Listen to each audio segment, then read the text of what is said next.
As pessoas foram preparadas durante vidas e décadas. E os primeiros contactos eram à distância ou eram disfarçados.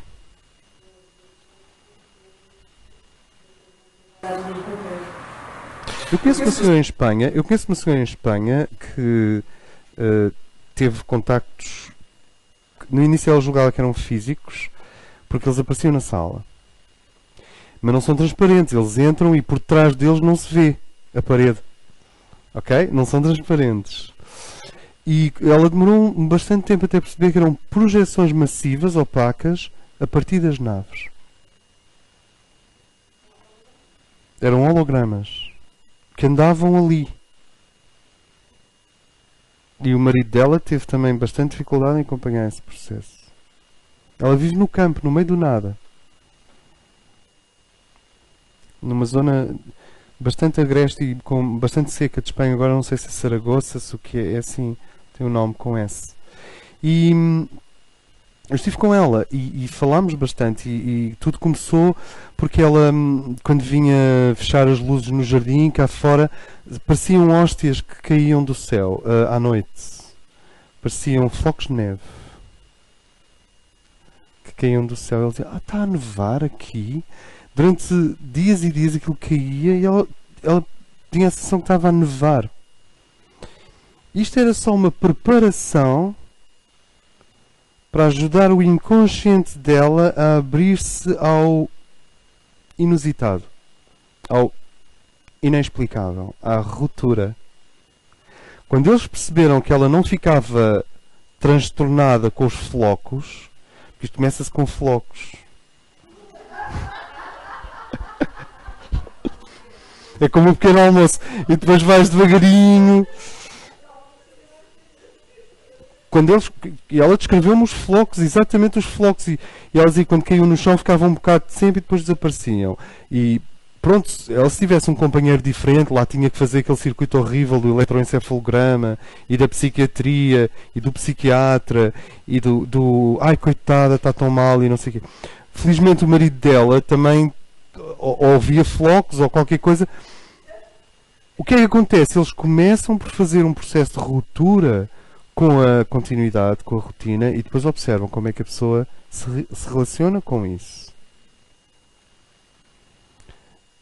Nós chamamos humildade a uma das reações fundamentais, que é o sentido de proporção, a sabedoria. A sabedoria de um ser humano perante o extraordinário. E eles precisam disso. Não sei se me faço entender. A tarefa de um carteiro é entregar cartas. A tarefa de Maria, Nazaré, a tarefa de Maria foi dar à luz Cristo. Qual é? O bom senso diz-nos que tanto o carteiro como Maria, que é uma espécie de carteiro, porque entregou uma carta, tanto o carteiro como a carteira, tanto o carteiro, porque repara, o que é que significa o Novo Testamento? É boa nova, é uma notícia, é uma carta. Olha, tem aqui uma carta. Então foi isso que Maria fez, entregou uma carta. Olha bem, tanto o carteiro como Maria estão a fazer um trabalho importante. O bom senso diz-nos da importância verdadeira de cada coisa. Não sei se me faço entender. É claro que uma pessoa não vai olhar para um carteiro como quem olha para a Virgem Maria. Mas o bom senso ajuda-nos a movimentar-nos nestas coisas com maturidade, com segurança. Saturno em peixes. Ok? Saturno em peixes. Então, depois dos flocos, esta história interessa-vos? Eu bem queria parecer que estas coisas não têm interesse nenhum. Você tem que começar a fazer círculozinhos no quadro. Ei, isto é o centro, isto é a periferia. Ok. Essas aparições... As aparições seguiram-se e eram seres louros, basicamente. E no início ela pensava que eram turistas, estavam a pedir água ou qualquer coisa. E apareciam com roupa humana, etc. Depois começaram a aparecer com fatos. Fatos metálicos, como a prata de chocolate. Não eram tão foscos como um talher. Eram mais brilhantes que um talher. Eram prata de chocolate. E e começaram a interagir com ela e disseram-lhe: nós temos uma série de fórmulas científicas para te passar. E ela lentamente começou a perceber que eles eram extraterrestres. E foi por camadas.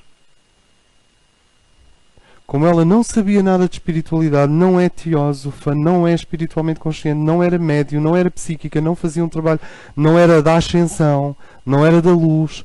Então, era só uma senhora. Só uma senhora já não é pouco. E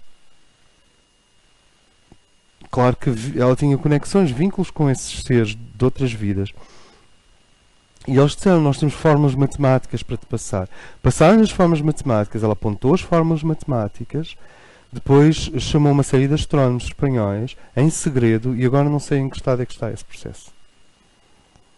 Mas é um exemplo, é um dos poucos exemplos que eu conheço de concreto, conheço mais dois, que envolvem crianças, na Argentina, mas é um exemplo concreto de que eles atravessam esta dimensão, entram na nossa dimensão serenamente.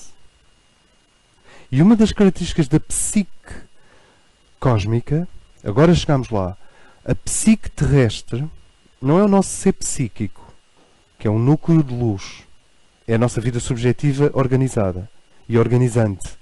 É o núcleo organizante da nossa vida subjetiva, o ser psíquico.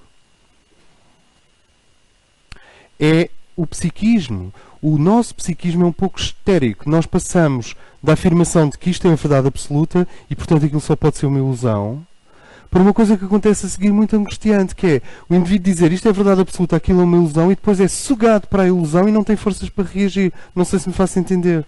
E depois está constantemente a justificar-se. Está a beber vinho e está a dizer: bom, eu sei que isto não sei o que e tal, peço desculpa, mas eu vou explicar. É que o vinho também me faz bem e nós temos que pôr os pés na terra e temos que andar um pouco por aí. E de onde é que vem esta justificação toda? Qual é o problema dele? Dela? E depois a pessoa está a comer um hambúrguer ou está a comer um peixe e começa-se a justificar a si próprio, aos outros, para todos os lados. Claramente, trata-se de um psiquismo que está numa polaridade histérica, entre isto é a verdade absoluta e e o mundo é vazio. E o que nós estamos a tentar dizer é que isso é típico da psique terrestre, que a psique cósmica sabe isso tão profundamente, de uma maneira tão plena, que flui, agora sim, podemos usar a palavra fluir, flui entre o núcleo orante absoluto da consciência e o saber estar no mundo, atravessando o mundo sem se fixar nele. Apreciar a beleza sem se deter. Vocês conseguem fazer isto? É que para mim é muito difícil. Eu tenho um problema com a beleza.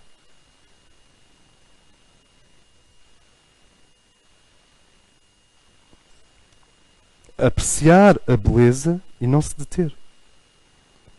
Lembram-se do Mishima? No romance de um dos grandes escritores modernos japonês, em que o guerreiro japonês, com uma missão, penso que com uma missão do imperador, chega à beira de um lago, e esse templo existe, mas há um filme chamado Mishima, com a música do Philip Glass. Chega à beira do lago, desmonta do cavalo e há um templo de madeira enorme. Enorme quer dizer com vários andares. Não vive lá ninguém. Todo pintado de dourado. Lindíssimo. Lindíssimo, esqueçam. Não é lindíssimo. É assim, de cortar a breathtaking. E ele sai e cai de joelhos e não se consegue mexer. É um templo completamente dourado, à beira do lago, com aquelas folhas de outono. É a pancada japonesa mesmo. E ele não se consegue mexer. Fica paralisado.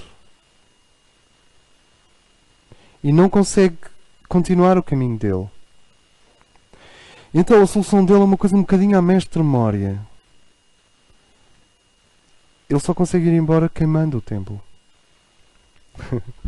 Ninguém vai fazer isso. Mas ele só consegue ir embora pondo fogo ao templo. A imagem no filme a seguir, ele afasta-se a cavalo, depois a história continua e o templo está a arder. Se ele não queimasse aquele templo, ele não conseguia sair dali.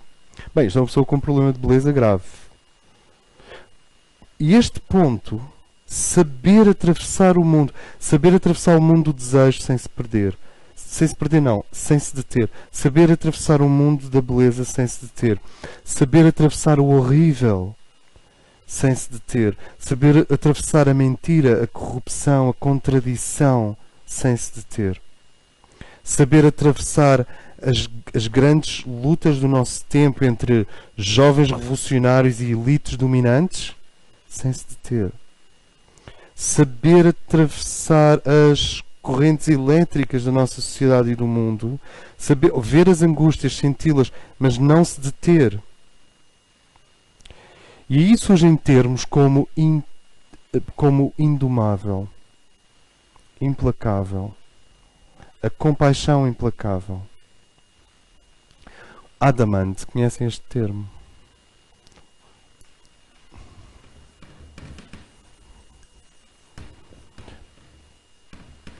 Adamant é um termo em inglês que quer dizer absolutamente, crucialmente afirmando uma coisa. Não é fanático, é adamant. E então existe uma coisa chamada consciência adamantina, que era representada por Moria sob a forma de um cavaleiro que atravessa uma falésia num único salto de cavalo. E são as pinturas perdão, Moria não, Rorik. Algumas das pinturas de Rorik são simplesmente um cavaleiro que se lança no vazio e atravessa para o lado de lá. Só que parece que as nuvens ajudam o cavalo. E Rorik tem um livro chamado Adamant. E o que ele tenta comunicar é a sensação de criar, viver, criar, viver, criar, viver, criar, viver, criar, viver. Nem criar só, nem viver só. Criar ao serviço do espírito. Viver ao serviço do universo, da matéria, do prazer, da multiplicidade das coisas. E a capacidade do guerreiro sagrado de atravessar o mundo sem se deter. É isto que se procura. Pode haver repouso de guerreiro, mas depois segue. Mas é um desapego cheio de alegria e de realização e de prazer. Não é um desapego... Estou-me a desapegar e estou quase a ficar sufocado de conta. Eu estou só a tentar ilustrar, mas é. Claro que sim. Adamant. É uma determinação ligada ao coração e não ao asna.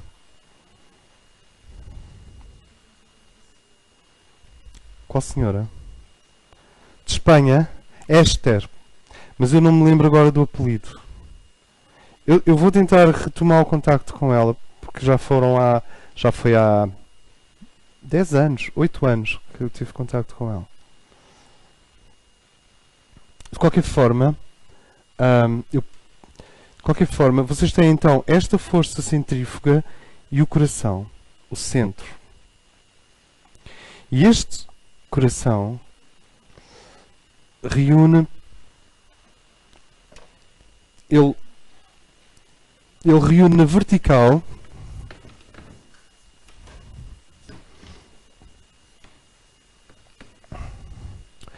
este coração reúne na vertical os planos, ou seja, vocês têm um plano e no coração esse plano é elevado, como nós temos visto.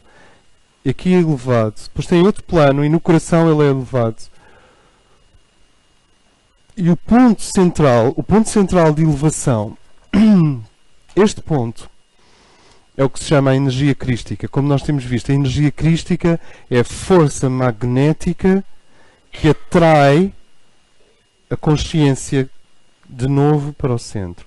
O que nós queremos dizer é que nós temos consciência crística sempre. Ela está no centro do nosso ser.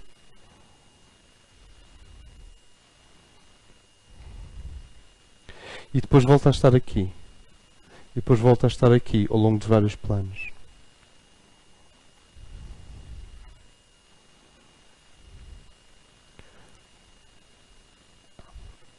Então vocês têm o processo de se deixar de atravessar o mundo e as 10.000 coisas e retornar ao centro. E isto é ao longo dos vários planos. Ao longo dos vários planos. Até que há um momento em que vocês percebem que estão constantemente em oração. Que não há oração. Dizer que estão constantemente em oração e mesmo dizer não há oração. Porque nós conseguimos destampar os véus que tapam o núcleo sagrado em nós. Conseguimos desvelar-nos. Quando nós nos desvelamos, quando tu vais àquele núcleo e começas a tirar um véu, outro véu, e a luz daquele núcleo atinge o exterior do teu ser, é como se tu ficasses totalmente tingido de sumo de beterraba. Ficas vermelho. Isto é, tu mudas de regime. A aura vermelha dos bodhisattvas. O que é a aura vermelha representada em torno dos bodhisattvas, aqueles budas dançantes tibetanos? Tibetanos e não só. Nepal. O que é aquela aura vermelha? Aquilo é o indicativo de que nós já não precisamos de nos adaptar à sociedade, nem nos declarar contra a sociedade, em nome não sei de que liberdade. De que nós superamos essa dualidade. E a roda, a chave a que eu me referi há bocado, é que mais importante do que estar no núcleo fechado, porque isso pode acontecer. Lembram-se, para as monjas católicas da Idade Média, o lugar onde elas viviam era uma cela muito pequenina de pedra. E a cela não tinha nada lá dentro, tinha a Bíblia, um terço. E claro, é muito atraente, ou não é? Se uma pessoa for um bocadinho louco, o que é mais atraente? É que uma célula com o indivíduo fechado lá dentro é fascinante. Sobretudo se é um processo real de conexão com o Cristo interno. Como era, em muitos casos. É fascinante. É tão fascinante como um cruzeiro a Palma de Maiorca. Agora, pensando bem, não há nenhuma diferença entre um cruzeiro em Palma de Maiorca ou ficar fechado numa cela monástica. Ou há? O indivíduo não está a trabalhar a harmonia. Quer dizer, há cruzeiros harmoniosos e há células harmoniosas, mas de uma maneira geral, ele radicalizou. Porque há pessoas para quem a vida é como se fosse um cruzeiro, saem de uma festa para entrar noutra, não é? E há pessoas para quem a vida é como já está morto. Entram numa cela e não querem saber de nada. E é tudo a mesma coisa. E a chave é quando o indivíduo perde esta histeria, este estado histérico. Este estado histérico virtuoso, este estado histérico de querer já tudo para fora ou já tudo para dentro. Sabem do que é que eu estou a falar? Porque eu posso estar aqui sozinho. Não estou. Quando as pessoas dizem assim, Deus, porque me chamaste se não me querias tão perto de ti assim? É uma boa pergunta. A chave é quando nós relaxamos e aceitamos a complexidade da situação, a riqueza da situação. E a riqueza aqui não é a riqueza das 10.000 coisas, é a riqueza da relação entre o centro e a periferia. A mestria que eles procuram não é a mestria de ficar colapsado no centro, mesmo que isso seja um ponto magnético fantástico. A mestria que eles procuram é a mestria de estar flexível entre o centro e a periferia. Sabe o que é flexível? Flexível é quando tu te moves com elegância, é quando tu consegues... A Mayra deve saber o que é isso. É que tu consegues, sabes, movimentar-te sem bater nas coisas. Quando tu caminhas sobre o papel de arroz dos monges Shaolin e não rasgas o papel. Sinal de dragão. Quando tu te moves no mundo e ao mesmo tempo o mundo é vazio. E essa flexibilidade é a chave. Mas não é uma flexibilidade bem disposta. Não é aquela coisa de a flexibilidade assim muito consciencializada de maneira superficial. É o ser é muito misterioso. É mesmo misterioso. É raro. É mesmo raro. Senão a humanidade não estava dividida entre monges e pessoas loucas. Não é? É raro.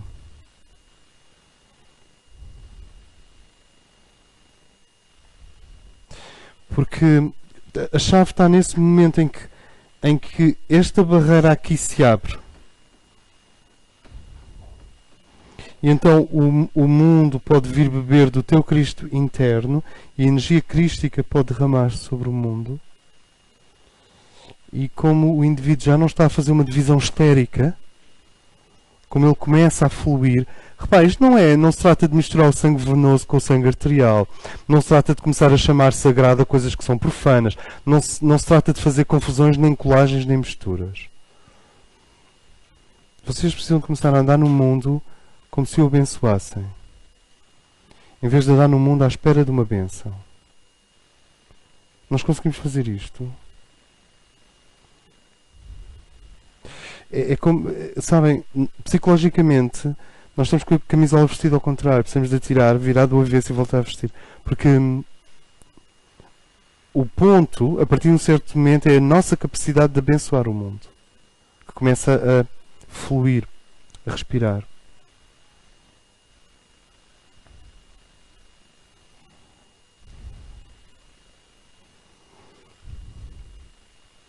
Então, este pilar onde a nossa consciência crística pulsa é a estrutura, a coluna vertebral, que depois te permite conhecer todas estas dimensões física, emocional, mental. E quando o indivíduo relaxa, quando ele atinge o momento do isto é o mundo que é vazio, não pode ser possuído. Isto é o meu ser interno e é o meu centro sagrado. Isto é o mundo que é vazio, não pode ser possuído. E no entanto, é muito importante. É pelo mundo que eu passo da experiência à vivência, da vivência aos significados, dos significados aos símbolos, do símbolo ao signo, do signo ao sinal, a evolução da linguagem, que é também a evolução da luz. Por exemplo, nós aqui dentro não estamos a ter uma experiência. Eu espero que não se venha a este ambiente ter experiências. Se vocês procurarem experiências aqui, vão sair desapontados. Não há grandes experiências. Há um corredor, depois há um jardim, depois há o sol a bater na fachada, mas isso ali no Palácio de Queluz também tem. Portanto, não há grandes experiências aqui. Não é um sítio para ter grandes vivências, ainda que espera-se que vão acontecer vivências. Mas quais vivências? Uma salada? Também não é assim uma grande vivência. Agora, ou ter a vivência, estamos todos juntos no jardim a ver um filme projetado lá fora. Claro que sim. Mas também, so what? Isso não é assim. Agora, estes ambientes começam a fazer sentido no terceiro nível. Significados. É um sítio de significados? É. Se nós conseguirmos amar os significados que estão a ser transmitidos, há um momento em que se começa a tornar um mundo de símbolo. E aí sim, um pássaro que entra pela janela é um símbolo. Aqui dentro. Como na vossa vida. E se podemos depois passar do mundo do símbolo para um mundo mais alto, vamos ver. Porque aí já mexe com o éter. Tem a ver com o éter da sala, tem a ver com o éter da Air School, tem a ver com o éter do planeta, etc. As nossas vidas não podem estar reduzidas a Air School, como é óbvio. Vocês sentem? Mas quando o indivíduo relaxa, quando ele diz, ok, isto é um mundo que não pode ser possuído, e no entanto é importante, ele é vazio no sentido em que ele não é essência, ele é a soma de todas as vestes que a essência usa. palmeira é uma veste da essência, passarinho é uma veste da essência, cão morto na autoestrada. Olha, agora é que é mesmo uma veste da essência, porque a essência, entretanto, já foi. E os teus antigos maridos são vestes da essência. O frigorífico é uma veste da essência. Este mundo são vestes da essência, não pode ser possuído. No entanto, só pelas vestes é que eu posso evoluir dentro dele. Senão eu vou evoluir fora dele. E fora do mundo não se evolui. Não sei se me faço entender. E deste lado está a câmara crística onde existe o meu ser. Vocês sabem uma coisa? Vocês são diamantes luminosos. Nós somos diamantes. Eu sei dentro de mim que as forças evolutivas têm medo de nós. E a única forma de elas lidarem com isso é anteciparem-se e projetarem o medo que elas têm de nós em nós. De forma que nós andamos com medo delas. Quem anda? É uma projeção. E esta câmara crística, dentro dela existe esse diamante. E o que eles procuram é que o indivíduo deixe de ter esta coisa histérica, relaxe em relação às questões filosóficas finais e pegue nisto e nisto e faça isto. A mão esquerda que contém o mundo centrífugo e a mão direita contém as coisas internas e sagradas. O que acontece quando nós fazemos isto? Quando nós fazemos isto, nós juntamos as duas coisas, as duas esferas. Digamos que nós não somos, isto é uma coisa de Robert Johnson, nós não somos responsáveis por dentro de nós acontecer a colisão de coisas opostas. Foi o universo que criou isso. É tanto um problema teu como é um problema do universo. É tanto um problema nosso, coisas opostas, a dualidade. E o que é que acontece quando nós pomos as mãos assim? Nós estamos a unir, nós estamos a anular a dualidade. Nós estamos a unir de dois, fizemos um. Outro símbolo, este é bem ocidental, não é? O outro símbolo é mandorla. De dois círculos, fizemos a Vesica Piscis, que é aquela forma dentro do qual, quem é que está ali no meio? Repara, tu tens a forma de peixe e depois tens Cristo Sofia no meio.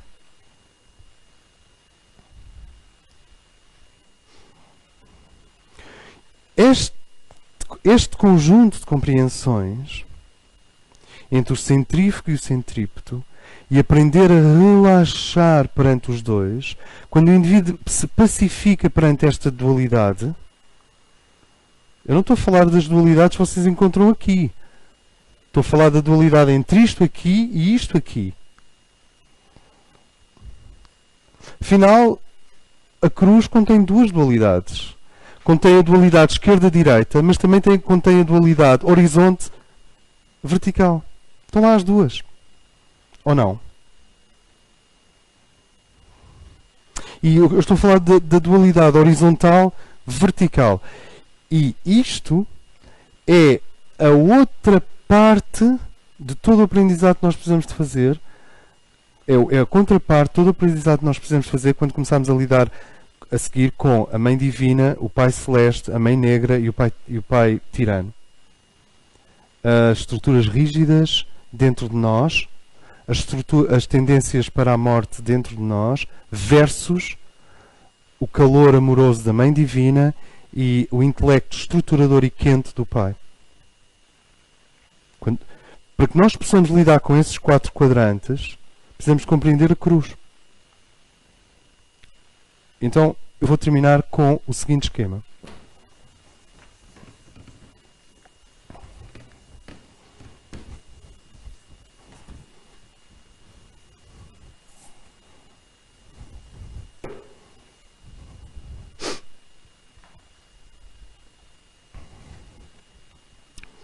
Dimensões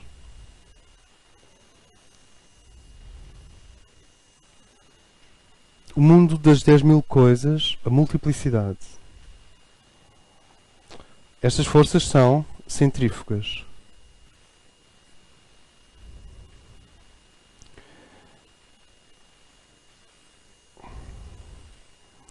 Isto é uma dimensão, ou se quiserem um plano. E este eixo é o eixo da ascensão.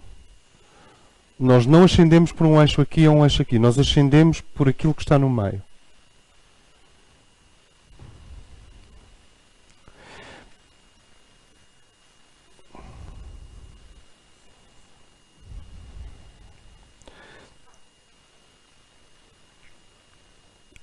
Uma das pedras basilares da segurança perante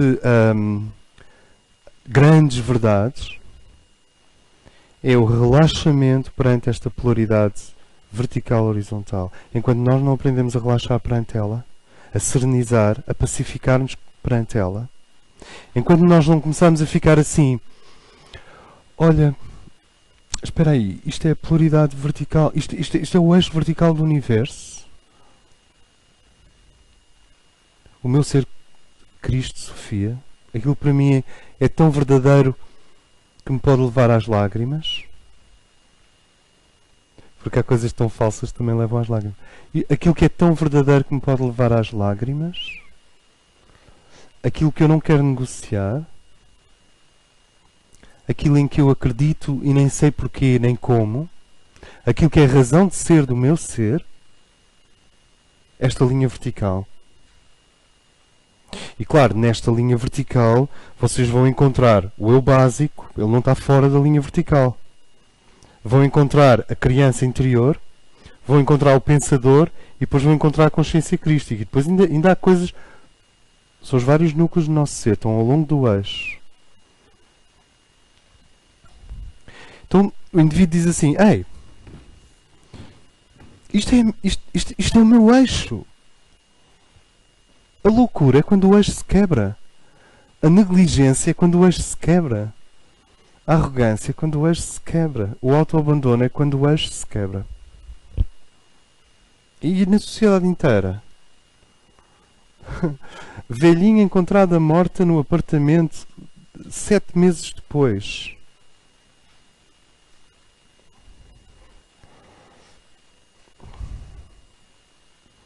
Quebrou-se qualquer coisa. Qualquer coisa que não está a funcionar bem. Então vocês têm este eixo e depois têm este. E este é o grande eixo horizontal. É muito importante repetir estas coisas N vezes. O que é este eixo horizontal? É o labirinto. E a cidade é um belo símbolo desta dialética. O centro e a periferia. E este labirinto é vazio. Não há nada lá para encontrar, para agarrar. Não há nada para encontrar. Vocês não vão encontrar nada final. Mas vão atravessá-lo e atravessá-lo e atravessá-lo.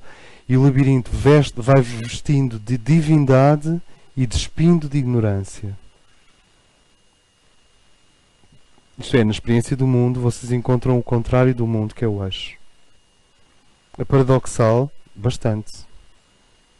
E relaxar, serenizar, tornar-se maduro, tornar-se sábio, é o que acontece quando tu estás assim. Espera aí, isto é o eixo vertical da minha consciência. Aquilo que me pode levar até às lágrimas. Isto é o eixo horizontal da minha consciência.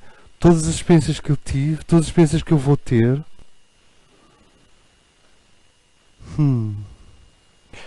Acho que vou fazer um arroz de cenoura. Isso é que é relaxar perante o eixo. Os dois eixos. Ou, não, fazer um arroz de manteiga. Como? A nível físico nosso, como é que conseguimos praticar esse relaxamento? Através da respiração? A nível físico tem muito a ver com o diafragma. E tem muito a ver com a descompressão muscular. Estamos a falar mesmo a nível físico. Eu acho... Sim. Sim. Digamos que a nível físico é o equivalente no plano físico a cultivar aquilo que no plano emocional nós chamaríamos confiança. Confiar no Pai.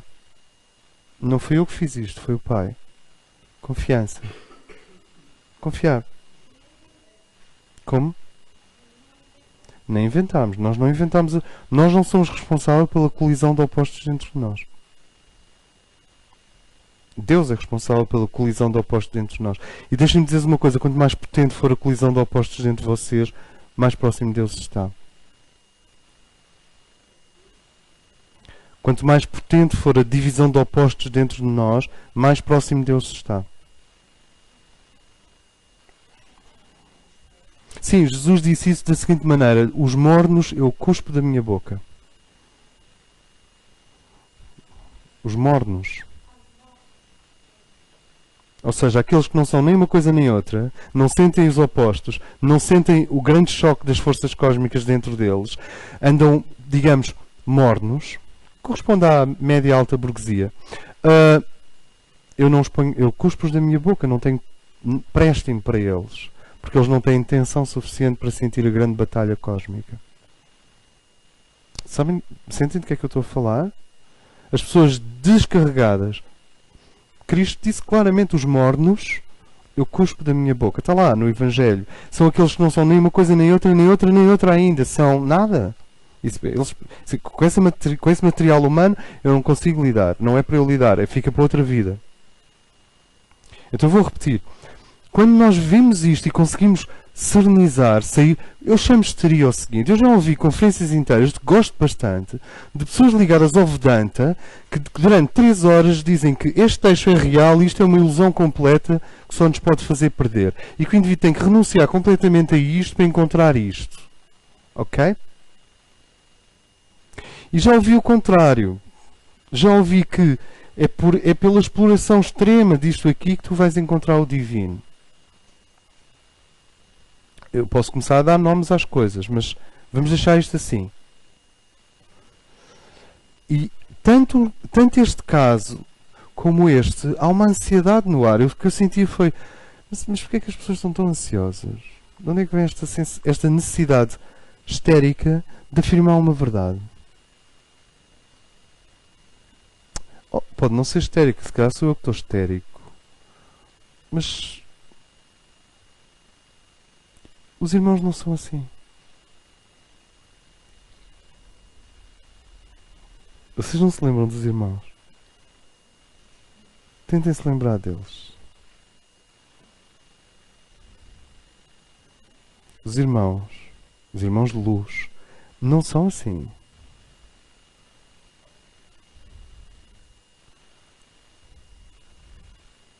A harmonia entre os dois eixos é tão avançada. Enquanto o conflito entre estes dois eixos for muito, muito acentuado, é porque eu não relaxei. Eu não dei tempo ao tempo. Eu não estou a aceitar que Deus me deu décadas para eu chegar lá e não minutos. Será que agora começa a fazer sentido? Para que é que serve o tempo? Esta espiral pessoana que vai... Para que é que serve este rióstato? Para que é que serve o tempo? Porque o Pai sabe perfeitamente que se nós não tivéssemos tempo e fôssemos colocados perante estes dois grandes eixos, que o indivíduo era despedaçado em 4 partes, não? E o rióstato, a espiral, é a forma de sair do... Sabem o que é uma espiral? Uma espiral é um labirinto organizado. Labirintos são quadrados caóticos em que umas coisas vão dar ou não a outras. E a espiral é um labirinto organizado. Invariavelmente faz-te aproximar do centro, ou se preferires, sair. Sentem? Então, o que acontece é que nesta cruz acontecem coisas como a cidade onde os homens vivem. Vejam uma cidade de avião. É um labirinto. A cidade é a marca arquitetónica urbana da nossa própria consciência. Assim como pensamos, fizemos a cidade. Assim como amamos e odiamos, fizemos a cidade.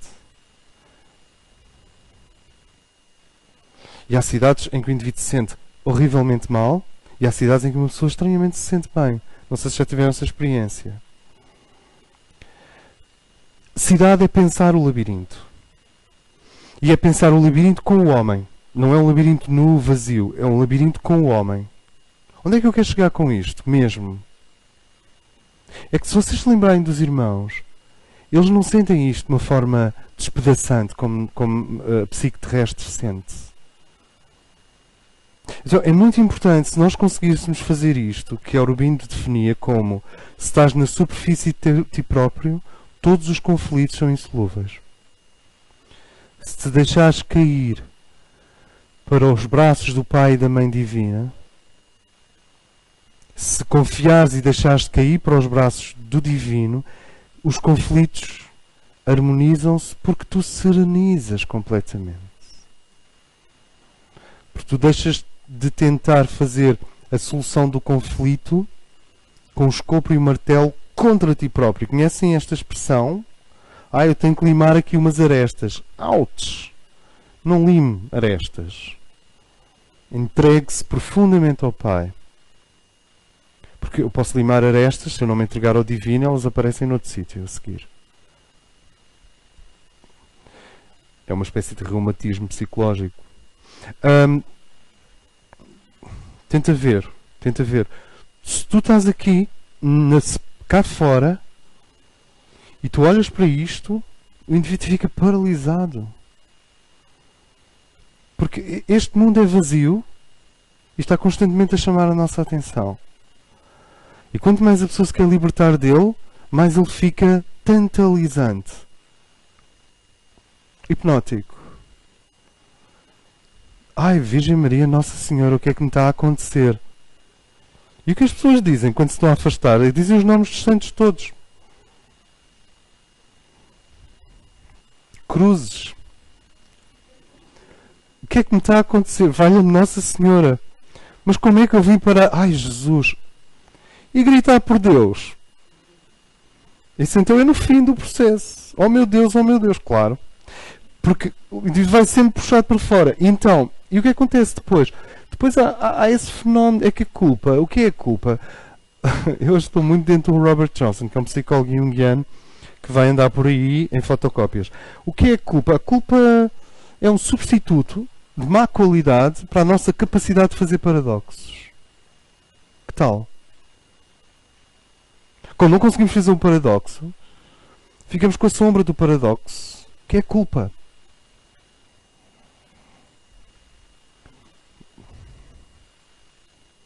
Será que eu estou em algum sítio? Vocês sentem... E então, se o indivíduo está muito à superfície, isto é insolúvel. Porque este é um mundo maravilhoso que é vazio. Já viram a sede que dá? Imagina uma água que tu bebes e ficas com mais sede. É a definição de desejo, é a definição do mundo, é a definição da relação superficial com o mundo. Quanto mais tens, mais queres. Quanto mais bebes, mais precisas. Quanto mais consomes, mais insatisfeito ficas. Quanto mais absorves, mais vazio te sentes. Claro, estás a absorver o vazio, que é o mundo, como é que não te has de sentir vazio?